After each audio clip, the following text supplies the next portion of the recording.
ইসরায়েলের আগ্রাসনের বিরুদ্ধে গভীর যুদ্ধ কৌশল সাজিয়েছে ইরান, যার কারণে সাম্প্রতিক যুদ্ধে ব্যাপক সাফল্য লাভ করেছে ইরানের সামরিক বাহিনী। আর আয়াতুল্লাহ আলী খামেনির দেশটি এক্ষেত্রে চোখের বদলে চোখ নীতিতেই ইসরায়েলে আক্রমণ করে, এমন তথ্যই জানালেন ইরানের সর্বোচ্চ প্রতিরক্ষা বাহিনী আইআরজিসির মুখপাত্র brigadier general Ali Mohammad Naini. June ছিল ইসরায়েলের জন্য এক বেদনাবিধুর মাস, কারণ ইরানের মিসাইল ও ড্রোন হামলার বিরুদ্ধে তেমন কোনো সফলতা আনতে পারেনি ইসরায়েলের আকাশ প্রতিরক্ষা ব্যবস্থাগুলো। উল্টো দুমড়ে মুচড়ে পড়ে আয়রন ডোম সহ ইহুদিবাদীদের অত্যাধুনিক এয়ার ডিফেন্স সিস্টেমগুলো। তবে এর পেছনে ছিল ইরানের দীর্ঘদিনের পরিকল্পনা, আর সেই পরিকল্পনারই বাস্তব চিত্র ফুটে ওঠে ইসরায়েল ইরান সাম্প্রতিক 12 দিনের যুদ্ধে।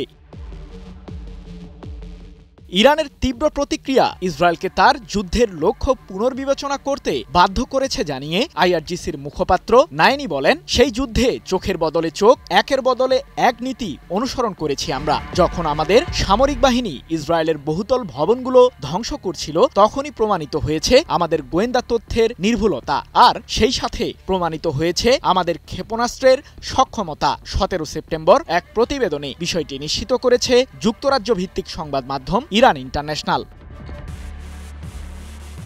ইসরায়েল ধরে নিয়েছিল যে তারা ইরানকে ধ্বংস করে দেবে, কিন্তু বাস্তব ফলাফলে দেখা যায় ইহুদিবাদীরাই ছিটকে পড়ছে যুদ্ধের ময়দান থেকে। এমন মন্তব্য করে নায়েনি আরও বলেন, শত্রুর ধারণা ছিল যে ইরান দুর্বল হয়ে পড়ছে। তারা বিশ্বাস করত যে ইরানের কোনো প্রতিরোধ ক্ষমতা নেই, কিন্তু তারা ভুল প্রমাণিত হয়েছে। ওয়ালটন এখন দেশের সীমানা পেরিয়ে পৌঁছে গিয়েছে 50টিরও বেশি দেশে।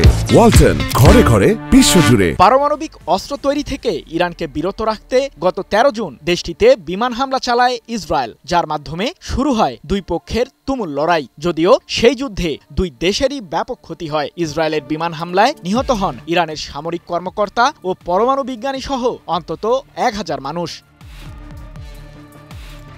যুদ্ধের এক পর্যায়ে ইসরায়েল কোণঠাসা হয়ে পড়লে ইহুদিবাদী দেশটির সমর্থনে যোগ দেয় মার্কিন প্রশাসন। 22 জুন ইরানের 3টি পারমাণবিক কেন্দ্রে বোমা হামলা চালায় যুক্তরাষ্ট্র, যার মাধ্যমে আবারও প্রমাণিত হয় মধ্যপ্রাচ্য জুড়ে আগ্রাসন ছড়াতে শুধু ইসরায়েল জড়িত নয়, তাদের পেছন থেকে অর্থায়ন করছে মার্কিন প্রশাসন। যদিও যুক্তরাষ্ট্রের প্রেসিডেন্ট ডোনাল্ড ট্রাম্পেরই হস্তক্ষেপে 24 জুন যুদ্ধবিরতিতে যেতে বাধ্য হয় ইরান ও ইসরায়েল। সৃজন মাহমুদ, নিউজ 24।